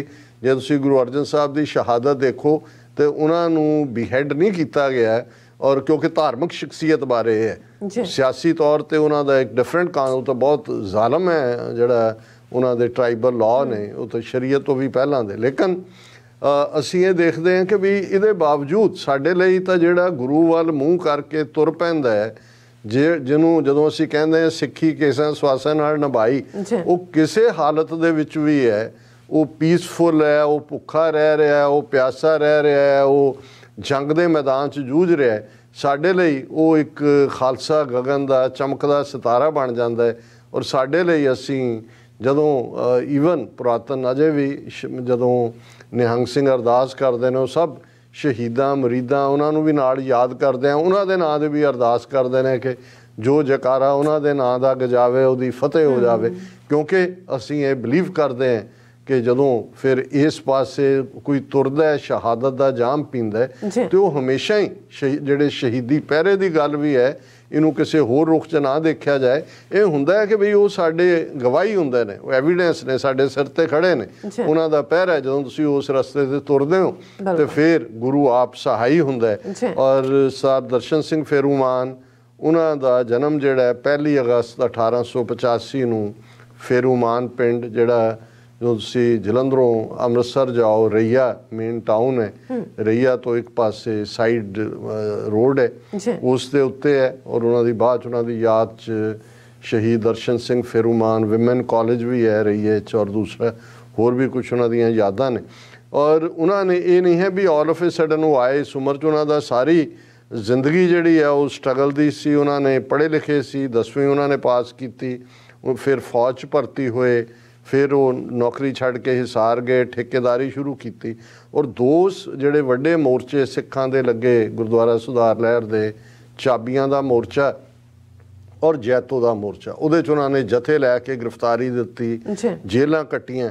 फिर 1926 दे विच वो मलाया चले गए, उत्थे भी उन्होंने अपने सिੱਖੀ कॉज दे लई संघर्ष किया, गिरफ्तार होए। और क्योंकि जिहड़ा मलेशिया दे विच मलाया उदों कहंदे सी, मलाया दे विच अज दा मलेशिया और सिंगापुर, क्योंकि शायद 1960 दे विच सिंगापुर बनिया, सो उदों ये मलाया ही कहंदे सी इस मुल्क नूं। और उन्होंने उत्थे एक शहरा पाउण दा हक नहीं सी दिंदे, उन्होंने उत्थे भी भुख हड़ताल 21 दिन वो मलाया दे विच रहिंदिआं उन्होंने भुख हड़ताल की, और अपने 5 ककार पहनण दा जिहड़ा हक है वो उन्होंने लिया।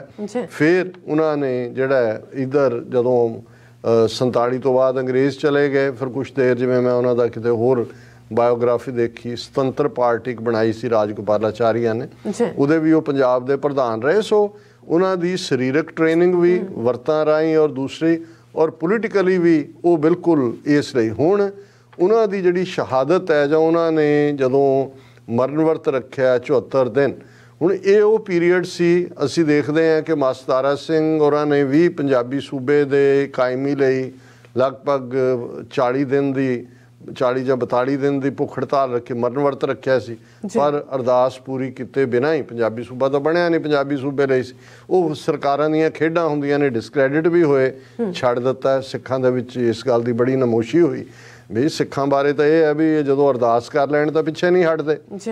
फिर संत फतेह सिंह जिन्हों सरकार एक बड़ी डेलीबरेट चाल दे नाल लियाई, मास्टर तारा सिंह नूं अकाली पॉलिटिक्स चों नफी करन लई, प्रताप सिंह कैरों चीफ मिनिस्टर सी पंजाब दा, वो सारी एक वड्डी गेम है जो एजेंसियां करदियां ने, जिवें जे हुण अज अमृतपाल सिंह ਜਾਂ ਪੰਜਾਬ ਦੇ ਵਿੱਚ ਜਿਵੇਂ ਸੰਤ ਜਰਨੈਲ ਸਿੰਘ ਪਿੰਡਾਂ ਵਾਲੇ ਉੱਭਰੇ, ਕਿਵੇਂ ਇੱਕ ਨੈਰੇਟਿਵ ਸਿਰਜ ਦਿੱਤਾ ਜਾਂਦਾ ਹੈ। ਸਰਕਾਰ ਨੇ ਕੀਤਾ ਜਿਵੇਂ ਸਾਡੇ ਵਿਦਵਾਨ ਸੱਜਣ ਲੱਗੇ ਹੋਏ ਨੇ, ਬਾਹਰਲੇ ਜਿਹੜੇ ਡਾਇਸਪੋਰਾ ਸਿੱਖਾਂ ਦੀਆਂ ਪ੍ਰਾਪਤੀਆਂ ਨੇ ਉਹਨਾਂ ਨੂੰ ਨੈਗੇਟ ਕਰਨ ਦੇ ਲਈ, ਭਾਈ ਤੁਸੀਂ ਆਪ ਕੁਛ ਕਰ ਸਕਦੇ ਹੋ ਤਾਂ ਕਰੋ, ਬਾਕੀ ਸੰਗਤ ਤੇ ਛੱਡ ਦਿਓ, ਸਮੇਂ ਤੇ ਛੱਡ ਦਿਓ, ਕੌਣ ਟ੍ਰੇਟਰ ਹੈ ਕੌਣ। ਤੁਸੀਂ ਕੋਈ ਫੈਕਟਰੀ ਲਾਈ ਹੋਈ ਹੈ ਵੀ ਤੁਸੀਂ ਲੇਬਲ ਕੱਢ ਕੇ ਕਿਹਨੂੰ ਇੰਡੀਅਨ ਏਜੰਟ ਬਣਾਉਣਾ ਹੈ, ਕਿਹਨੂੰ ਡੈਮੇਜ, ਪਰ ਇਹ ਨਾਲ ਹੀ ਰਹੇ ਨੇ ਨੈਰੇਟਿਵ ਜੀ। ਔਰ ਇਹੀ ਕਾਰਨ ਸੀ ਕਿ ਅਸੀਂ ਬਹੁਤ ਵਾਰ ਜਿਹੜਾ ਉਹ ਚੰਗੇ ਲੋਕਾਂ ਨੂੰ ਜਿਹੜਾ ਉਹ ਰੋਲਿਆ, ਇਹ ਸਾਡਾ ਹਿੱਸਾ ਬਣਿਆ ਹੋਇਆ। ਇਸ ਤੇ ਤਾਂ ਹੁਣ ਅਸੀਂ ਕੀ ਕਹਿਣਾ। ਹੁਣ ਦਰਸ਼ਨ ਸਿੰਘ ਫੇਰੂਮਾਨ ਇਹ ਦੇਖ ਰਹੇ ਨੇ, ਫਿਰ ਸੰਤ ਫਤਿਹ ਸਿੰਘ ਨੂੰ ਲਿਆਂਦਾ, ਉਹਨੇ ਵੀ ਡਰਾਮਾ ਕੀਤਾ ਪਹਿਲਾਂ ਵਰਤ, ਫਿਰ ਉਹਨੇ ਤਾਂ ਇਸ ਤੋਂ ਵੀ ਇੱਕ ਸਟੈਪ ਅੱਗੇ ਗਿਆ ਕਿ ਉਹਨੇ ਕਿਹਾ ਜੀ ਕਿ ਮੈਂ ਮਰਨ ਵਰਤ ਰੱਖਣ ਲੱਗਾ। ਪੰਜਾਬੀ ਸੂਬਾ ਬਣ ਗਿਆ ਸੀ ਕਿ ਜੀ ਚੰਡੀਗੜ੍ਹ ਪੰਜਾਬੀ ਬੋਲਦੇ ਇਲਾਕੇ ਇਹ ਜੇ ਨਾ ਮਿਲੇ ਸਾਨੂੰ ਤੇ ਮੈਂ ਜਿਹੜਾ 10 ਦਿਨ ਵਰਤ ਰੱਖਾਂਗਾ। ਔਰ ਉਹਨੇ ਜਦੋਂ ਇਹ ਐਲਾਨ ਕੀਤਾ ਫਿਰ ਮੈਂ ਇੱਕ ਕੁੰਡ ਬਣਾ ਲਿਆ ਅਕਾਲ ਤਖਤ ਦੇ ਨਾਲ ਕਿ ਮੈਂ ਇਹਦੇ 'ਚ ਸੜ ਮਰਾਂਗਾ ਤੇਲ ਪਾ ਕੇ। ਉਹ ਜਿਵੇਂ ਦੇ ਚਮਚੇ ਹੁੰਦੇ ਨੇ 6-7 ਹੋਰ ਨਿਕਲ ਆਏ ਉਸੇ 'ਚੋਂ ਹੀ ਕਿ ਜੀ ਅਸੀਂ ਫਤਿਹ ਸਿੰਘ ਤੋਂ 24 ਘੰਟੇ ਪਹਿਲਾਂ ਜਿਹੜਾ ਉਹ ਸੜ ਮਰਾਂਗੇ। ਉਹਨਾਂ 'ਚ ਹਜ਼ਾਰਾ ਸਿੰਘ ਗਿੱਲ ਔਰ ਇੱਦਾਂ ਦੇ ਨਾਂ ਸੀਗੇ। ਉਹ 6-7 ਕੁੰਡ ਹੋਰ ਬਣ ਗਏ। ਹੁਣ ਉਦੋਂ ਪੂਰਾ ਐਨ ਇੰਦਰਾ ਗਾਂਧੀ ਸ਼ਾਸਤਰੀ ਵੀ ਮਰ ਗਿਆ ਸੀ, ਇੰਦਰਾ ਗਾਂਧੀ ਪਾਵਰ 'ਚ ਸੀ, ਪੂਰਾ ਡਰਾਮਾ ਹੋਇਆ, ਕੈਮਰੇ ਪਹੁੰਚ ਗਏ, ਦੂਜੇ ਹੋ ਗਏ। ਹੁਕਮ ਸਿੰਘ ਸਪੀਕਰ ਉਹ ਜਿਹੜਾ ਫਿਰ ਉਹ ਡੀਕ ਰਹੇ ਸੀ ਉਹ ਆਏਗਾ, ਹੁਕਮ ਸਿੰਘ ਆ ਗਿਆ ਜਹਾਜ਼ ਤੇ, ਉਹਨੇ ਆ ਕੇ ਕਿਹਾ ਕਿ ਜੀ ਮੈਂ ਮੂੰਹ ਕਰਕੇ ਅਕਾਲ ਤਖਤ ਵੱਲ ਕਹਿੰਦਾ ਚੰਡੀਗੜ੍ਹ ਪੰਜਾਬ ਦਾ, ਪੰਜਾਬੀ ਬੋਲਦੇ ਇਲਾਕੇ ਪੰਜਾਬ ਦੇ ਨੇ, ਪੰਜਾਬ ਨੂੰ ਕੋਈ ਇੰਦਰਾ ਗਾਂਧੀ ਵੱਲੋਂ ਜਾਂ ਸੈਂਟਰ ਗੌਰਮੈਂਟ ਵੱਲੋਂ ਕੋਈ ਜਿਹੜਾ ਲਿਖਤ ਨਹੀਂ, ਕੋਈ ਕਹਿਣਾ ਨਹੀਂ। ਔਰ ਇਹਦਾ ਬਹਾਨਾ ਬਣਾ ਕੇ ਸੰਤ ਫਤਿਹ ਸਿੰਘ ਨੇ ਜਿਹੜਾ ਆਪਣਾ ਵਰਤ ਛੱਡਤਾ। ਲੋਕਾਂ 'ਚ ਬੜੀ ਤੋਈ ਹੋਏ ਔਰ ਇਹ ਇੱਕ ਮਜ਼ਾਕ ਬਣ ਗਿਆ ਕਿਉਂਕਿ ਅਸੀਂ ਤਾਂ ਉਹ ਸਾਡੇ ਬਚਪਨ ਦੇ ਸਕੂਲ ਡੇਜ਼ ਨੇ ਕਿ ਉਦੋਂ ਆਮ ਮਜ਼ਾਕ ਕਰਦੇ ਸੀ ਕਿ ਜਿਹੜੇ ਸਿੱਖ ਅਰਦਾਸ ਕਰਦੇ ਨੇ, ਆ ਦੇਖ ਲਓ ਮਾਸਤਾਰਾ ਸਿੰਘ ਨੇ ਵੀ ਅਰਦਾਸ ਕਰਕੇ ਵਰਤ ਤੋੜਿਆ, ਸੰਤ ਫਤਿਹ ਸਿੰਘ ਨੇ ਵੀ ਤੋੜਿਆ, ਤੇ ਇਹ ਐਵੇਂ ਹੀ ਹੈ। ਹੁਣ ਇਹ ਗੱਲ ਸਰਦਾਰ ਦਰਸ਼ਨ ਸਿੰਘ ਫੇਰੂਮਾਨ ਵਰਗੇ ਜਿਹੜੇ ਅਣਖੀ ਗੈਰਤਮੰਦ ਸਿੱਖ ਸੀ ਉਹਨਾਂ ਨੂੰ ਲੱਗਦੀ ਸੀ ਕਿ ਵੀ ਇਹ ਪਾਠ ਜਿਹੜਾ ਹੈ ਇਹ ਸਾਡੇ ਤੇ ਧੱਬਾ ਆ ਰਿਹਾ। ਔਰ ਉਹਨਾਂ ਨੇ ਜਿਹੜੀ ਆਪਣੀ ਲਾਸਟ ਵਿਲ ਦਿੱਤੀ, ਮੇਰੇ ਕੋਲ ਵਕਤ ਤਾਂ ਨਹੀਂ ਹੋਏਗਾ ਮੈਂ ਸ਼ੇਅਰ ਕਰ ਸਕਾਂ ਸਾਰੀ, ਉਹਦੇ 'ਚ ਉਹਨਾਂ ਨੇ ਇਹ ਵੀ ਮੈਂਸ਼ਨ ਕੀਤਾ। ਔਰ ਦੂਸਰਾ ਪਾਰਟ ਕਿ ਭਾਈ ਸਿੱਖਾਂ ਦੇ ਨਾਲ ਜੋ ਹੋ ਰਿਹਾ ਕਿ ਚੰਡੀਗੜ੍ਹ ਪੰਜਾਬੀ ਬੋਲਦੇ ਇਲਾਕੇ ਔਰ ਸੰਪੂਰਨ ਪੰਜਾਬ, ਔਰ ਉਦੋਂ ਤੱਕ ਅਕਾਲੀ ਦਲ ਨੇ ਸਿੱਖ ਹੋਮਲੈਂਡ ਦਾ ਮਤਾ ਮਾਸਤਾਰਾ ਸਿੰਘ ਅਕਾਲੀ ਦਲ ਨੇ ਨਲਵਾ ਕਾਨਫਰੰਸ ਲੁਧਿਆਣਾ ਦੇ ਵਿੱਚ ਪਾਸ ਕਰ ਦਿੱਤਾ ਹੋਇਆ ਸੀ। ਪੰਜਾਬ ਦੇ ਵਿੱਚ ਅਕਾਲੀਆਂ ਦੀ ਹਕੂਮਤ ਸੀ, justice Gurnam Singh chief minister ਸੀ, ਪਰ ਕਿਉਂਕਿ ਸੰਤ ਫਤਿਹ ਸਿੰਘ ਦਾ ਥਾਪਿਆ ਹੋਇਆ ਸੀ ਉਹਨਾਂ ਨੂੰ ਇਹ ਲੱਗਦਾ ਸੀ ਕਿ ਜੇ ਫੇਰੂਮਾਨ ਦੀ ਇਸ ਵਰਤ ਨੂੰ ਉਭਾਰਿਆ ਗਿਆ ਤੇ ਇਹ ਤਾਂ ਉਹਦੀ ਲੀਡਰਸ਼ਿਪ ਖਤਰੇ 'ਚ ਹੋਏਗੀ, ਫਤਿਹ ਸਿੰਘ ਦੀ ਦੂਜੇ। ਸੋ ਉਹਨਾਂ ਦੀ ਇਹ ਸੀ ਕਿ ਜੀ ਮੈਂ ਅਰਦਾਸ ਕਰਕੇ ਅਕਾਲ ਤਖਤ ਤੇ 15 ਅਗਸਤ ਵਾਲੇ ਦਿਨ ਵਰਤ ਸ਼ੁਰੂ ਕਰਾਂਗਾ। ਸੋ ਉਹਨਾਂ ਨੂੰ ਅਕਾਲ ਤਖਤ ਪਹੁੰਚਣ ਹੀ ਨਹੀਂ ਦਿੱਤਾ। 2-3 ਦਿਨ ਪਹਿਲਾਂ ਹੀ ਜਿਹੜਾ ਉਹ ਉਹਨਾਂ ਦੇ ਪਿੰਡ 'ਚ ਰਾਤ ਨੂੰ ਛਾਪਾ ਮਾਰ ਕੇ ਘੇਰ ਕੇ ਦਰਸ਼ਨ ਸਿੰਘ ਫੇਰੂਮਾਨ ਉਹਨਾਂ ਨੂੰ ਲੈ ਗਏ ਚੁੱਕ ਕੇ। ਪਰ ਉਹ ਇੱਕ ਬਹੁਤ ਸਿੱਧਕੀ ਬਜ਼ੁਰਗ ਸੀ। ਉਹਨਾਂ ਨੇ ਜਦੋਂ ਜੇਲ੍ਹ ਦੇ ਵਿੱਚ ਉਹਨਾਂ ਨੇ 15 ਅਗਸਤ ਨੂੰ ਅੰਨ-ਜਲ ਛੱਡ ਦਿੱਤਾ। ਉਹਨਾਂ ਨੇ ਕਿਹਾ ਮੈਂ ਅਰਦਾਸ ਕੀਤੀ ਹੋਈ ਹੈ ਔਰ ਮੈਂ ਇਹ ਦੁਨੀਆ ਨੂੰ ਇਹ ਦੱਸਣਾ ਚਾਹੁੰਦਾ ਕਿ ਸਿੱਖ ਅਰਦਾਸ ਤੋਂ ਕਦੇ ਮੁਨਕਰ ਨਹੀਂ ਹੁੰਦੇ। ਔਰ ਇਹ ਕੋਈ ਛੋਟੀ ਗੱਲ ਨਹੀਂ, ਦਰਸ਼ਨ ਸਿੰਘ ਫੇਰੂਮਾਨ ਕੋਈ ਛੋਟਾ ਨਾਂ ਨਹੀਂ ਸੀ। ਜਿਉਂ-ਜਿਉਂ ਉਹਨਾਂ ਦਾ ਵਰਤ ਅੱਗੇ ਚੱਲਦਾ ਗਿਆ ਤਿਉਂ ਜਿਹੜਾ ਪੰਜਾਬ ਦੇ ਵਿੱਚ ਵੀ ਬੇਚੈਨੀ, ਦਿੱਲੀ ਲੈਵਲ ਤੇ ਵੀ। ਹੁਣ ਦਰਸ਼ਨ ਸਿੰਘ ਫੇਰੂਮਾਨ ਉਹਨਾਂ ਲੀਡਰਾਂ 'ਚੋਂ ਸੀ ਜਿਨ੍ਹਾਂ ਨੇ ਜਥੇਦਾਰ ਸੋਹਣ ਸਿੰਘ ਜਲਾਲ ਉਸਮਾ ਇੱਕ ਵੱਡੇ ਲੀਡਰ ਹੁੰਦੇ ਸੀ। ਅਕਾਲੀਆਂ ਦੇ ਬਾਅਦ ਕਾਂਗਰਸ ਚਲੇ ਗਏ। ਗਿਆਨੀ ਗੁਰਮੁਖ ਸਿੰਘ ਮੁਸਾਫਰ, ਹੁਣ ਗੁਰਮੁਖ ਸਿੰਘ ਮੁਸਾਫਰ ਅਕਾਲ ਤਖਤ ਦੇ ਜਥੇਦਾਰ ਵੀ ਰਹੇ ਸੀ ਔਰ ਇੰਦਰਾ ਗਾਂਧੀ ਨਹਿਰੂ ਟੱਬਰ ਦੇ ਬਹੁਤ ਕਰੀਬ ਸੀ। ਉਹਨਾਂ ਨੂੰ ਜੇਲ੍ਹ 'ਚ ਗਿਆਨੀ ਗੁਰਮੁਖ ਸਿੰਘ ਮੁਸਾਫਰ ਮਿਲਣ ਆਏ ਕਿਉਂਕਿ ਉਹਨਾਂ ਦੇ ਪੁਰਾਣੇ ਸਾਥੀ ਸਹਿਯੋਗੀ ਸੀ ਆਜ਼ਾਦੀ ਲਹਿਰ ਵੇਲੇ ਦੇ 1920ਵਿਆਂ ਦੇ 30ਵਿਆਂ ਦੇ। ਉਹਨਾਂ ਨੇ ਕਿਹਾ ਗੁਰਮੁਖ ਸਿੰਘ ਮੁਸਾਫਰ ਨੇ ਕਿ ਤੁਸੀਂ ਐਵੇਂ ਨਾ ਕਰੋ, ਤੁਸੀਂ ਇਹ ਵਰਤ ਛੱਡੋ। ਤੇ ਉਹ ਫੇਰੂਮਾਨ ਨੂੰ ਕਹਿੰਦੇ ਕਿ ਗਿਆਨੀ ਜੀ ਤੁਸੀਂ ਜਥੇਦਾਰ ਰਹੇ ਹੋ ਅਕਾਲ ਤਖਤ ਦੇ? ਕਹਿੰਦੇ ਜੀ ਹਾਂ। ਤੁਹਾਨੂੰ ਅਰਦਾਸ ਦੀ ਅਹਿਮੀਅਤ ਦਾ ਪਤਾ ਹੈ? ਹਾਂ। ਤੁਸੀਂ ਮੈਨੂੰ ਕਹਿ ਰਹੇ ਹੋ ਕਿ ਮੈਂ ਇਹ ਛੱਡ, ਐਵੇਂ ਨਾ ਕਰੋ। ਸੋ ਮਤਲਬ ਉਹਨਾਂ ਦਾ ਸਦਕ ਭਰੋਸਾ ਇਸ ਲੈਵਲ ਦਾ ਸੀ ਕਿ ਉਹਨਾਂ ਨੇ ਅਖੀਰ ਜਿਹੜਾ ਹੈ ਉਹ ਸ਼ਹਾਦਤ ਦਿੱਤੀ। ਔਰ ਉਹਨਾਂ ਨੇ ਸ਼ਹੀਦੀ ਤੋਂ ਪਹਿਲਾਂ, ਸ਼ਹੀਦੀ ਉਹਨਾਂ ਦੀ ਅੱਜ ਦੇ ਦਿਨ ਹੁੰਦੀ ਹੈ, ਲੇਕਿਨ ਉਹਨਾਂ ਨੇ 1 ਅਗਸਤ ਨੂੰ ਜਿਹੜੀ ਵਿਲ ਆਪਣੀ ਦਿੱਤੀ ਔਰ ਉਹ ਸਰ ਕਪੂਰ ਸਿੰਘ ਨੇ ਪੜ੍ਹੀ ਵੀ, ਉਹਦੇ 'ਚ ਉਹਨਾਂ ਨੇ ਕਿਹਾ ਕਿ ਮੈਂ ਅੱਜ 1 ਅਗਸਤ 1969 ਨੂੰ 85 ਵਰ੍ਹਿਆਂ ਦੀ ਉਮਰ ਭੋਗ ਚੁੱਕਾ ਹਾਂ। ਬੀਤੀ ਅੱਧੀ ਸਦੀ ਵਿੱਚ ਮੈਂ ਪੰਥ ਦੀ ਚੜ੍ਹਦੀ ਕਲਾ ਤੇ ਦੇਸ਼ ਦੀ ਆਜ਼ਾਦੀ ਲਈ ਘੋਲ ਕਰਦਾ ਰਿਹਾ ਹਾਂ। ਮੇਰਾ ਇਹ ਜੀਵਨ ਲੋਕਾਂ ਦੇ ਸਾਹਮਣੇ ਹੈ। ਅੱਜ ਦੇਸ਼ ਆਜ਼ਾਦ ਹੋ ਗਿਆ ਪਰ ਪੰਥ ਅਜੇ ਵੀ ਗੁਲਾਮ ਹੈ। ਦੇਸ਼ ਵਿੱਚ ਧਰਮ ਦੀ ਥਾਵੇਂ ਭ੍ਰਿਸ਼ਟਾਚਾਰ ਤੇ ਗਿਰਾਵਟ ਵੱਧ ਗਈ ਹੈ। ਪੰਥ ਦੀ ਰਾਜਨੀਤੀ ਤੇ ਗੁਰਧਾਮਾਂ ਉੱਤੇ ਦੰਬੀ ਸੰਤ ਮਹੰਤ ਤੇ ਪੰਥ ਦੇ ਦੋਖੀ ਛਾ ਗਏ ਨੇ। ਸਿੱਖ ਧਰਮ ਦੇ ਸਿਧਾਂਤ, ਖਾਲਸੇ ਦੀਆਂ ਰਵਾਇਤਾਂ ਅਤੇ ਸਿੰਘਾਂ ਦਾ ਇਤਿਹਾਸਕ ਮਾਣ ਗੌਰਵ ਪੈਰਾਂ ਹੇਠਾਂ ਰੋੜ ਦਿੱਤਾ ਗਿਆ। ਹੁਣ ਇਹ ਹੈ ਦਰਦ ਜਿਹੜਾ ਇੱਕ 85 ਸਾਲ ਦਾ ਬਜ਼ੁਰਗ ਜਿਹਨੇ ਸਾਰੀ ਜ਼ਿੰਦਗੀ ਸੰਘਰਸ਼ ਕੱਟੀ। ਫਿਰ ਉਹਨਾਂ ਨੇ ਇਹ ਗੱਲ ਕੀਤੀ ਜਿਹੜੀ ਮੈਂ ਆਲਰੇਡੀ ਕਰ ਦਿੱਤੀ ਹੈ ਕਿ ਅਕਾਲ ਤਖਤ ਦੇ ਹਜ਼ੂਰ ਮਰਨ ਵਰਤ ਤੇ ਜਿਉਂਦੇ ਸੜ ਮਰਨ ਦੇ ਅਰਦਾਸੇ ਕਰਨ ਵਾਲੇ ਪਖੰਡ ਤੇ ਕਾਇਰਤਾ ਦਾ ਰਾਹ ਫੜ ਕੇ ਔਰ ਪੰਥ ਅਤੇ ਧਰਮ ਉੱਤੇ ਪੱਕਾ ਜੱਫਾ ਪਾਈ ਰੱਖਣ ਦੀ ਸਾਜ਼ਿਸ਼ ਵਿੱਚ ਕਾਮਯਾਬ ਹੋ ਰਹੇ ਨੇ। ਇਹ ਉਹਨਾਂ ਨੇ ਇਹ ਕਿਹਾ ਕਿ ਭਾਈ ਇਹ ਕੂੜ ਦੀ ਮੱਸਿਆ ਅਤੇ ਦੰਭ ਦਾ ਝਾੜ ਬਿਨਾਂ ਸਿਰ ਦਿੱਤਿਆਂ ਹੁਣ ਦੂਰ ਨਹੀਂ ਹੋਣਾ। ਇਹ ਹੈ ਤੁਰਕਨ ਸਿਰ ਦੇ ਝੂਠਾ ਗਰਾਏ ਕਿ ਇਹ ਹੁਣ ਇਹਨਾਂ ਨੇ ਅਰਦਾਸਾਂ ਤੋੜੀਆਂ ਹੋਈਆਂ ਨੇ। ਔਰ ਇਧਰ ਹੁਣ ਇਹ ਸਿੱਖ ਪੰਥ ਦੇ ਵਕਾਰ ਲਈ ਜ਼ਰੂਰੀ ਹੈ ਕਿ ਅਰਦਾਸ ਦੇ ਉੱਤੇ ਪਹਿਰਾ ਦਿੱਤਾ ਜਾਏ। ਇਹ ਕੂੜ ਦੀ ਮੱਸਿਆ ਤੇ ਦੰਭ ਦਾ ਝਾੜ ਬਿਨਾਂ ਸਿਰ ਦਿੱਤਿਆਂ ਹੁਣ ਦੂਰ ਨਹੀਂ ਹੋਣਾ।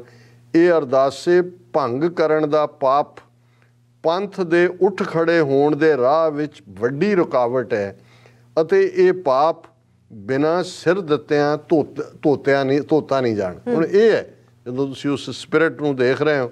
ਔਰ ਫਿਰ ਉਹਨਾਂ ਨੇ ਅਗਨ ਕੁੰਡਾਂ ਦਾ ਜ਼ਿਕਰ ਕੀਤਾ ਪਰ ਅਖੀਰ 'ਚ ਉਹਨਾਂ ਨੇ ਜਿਹੜੀ ਉਹਨਾਂ ਦੀ ਅਖੀਰਲੀ ਲਾਈਨ ਹੈ ਜਿਹੜਾ ਉਹਨਾਂ ਦੀ ਵਿਲ ਦੀ, ਸੰਗਤ ਨੂੰ ਮੇਰੀ ਬੇਨਤੀ ਹੈ ਕਿ ਮੇਰੇ ਪਿੱਛੋਂ ਆਪਣਾ ਫਰਜ਼ ਪਛਾਣਨ।